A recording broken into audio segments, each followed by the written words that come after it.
This is the summary for 1984 Book 2, Chapters 1 through 3. In Book 2, 4 days have gone by since Winston has been to the Pearl District, and the brunette girl that he liked a lot passes him a piece of paper that says, in a note that says, "I love you."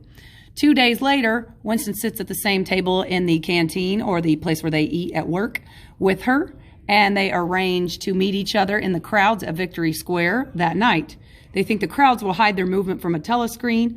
The brunette, the girl he likes, gives Winston directions to a place where they can be alone the next Saturday or Sunday at 3 o'clock. They hold hands in the crowd, which would be a big deal for Winston. Chapter 2, on that Sunday, the two of them meet in the countryside, out in the country, away from telescreens. The girl kisses Winston. She says her name is Julia.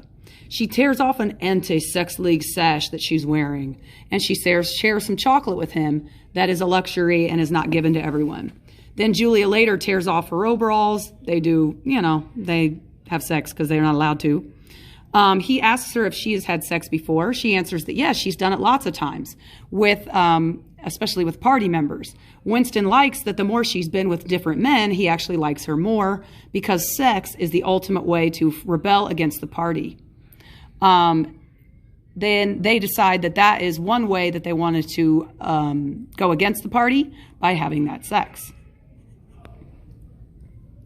Chapter 3, over those next few weeks, they succeed in having sex several more times.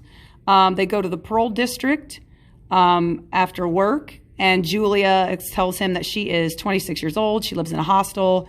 She had her first encounter with sex when she was 16 with a 60-year-old member of the party who later committed suicide so he would avoid getting arrested. She's not really interested in doing any organized rebelling or revolting against the party, but she does want to do some sexual rebellion. She thinks that's good enough. Then Winston tells Julia about his wife, Catherine, that he was with, and that 4 or 5 months into being married to Catherine, he actually thought about pushing her off a cliff, but he didn't. And he says that it is impossible to triumph over the oppression that the party has over their lives, but Julia doesn't understand that, and we can find out she's going to be a little different than Winston.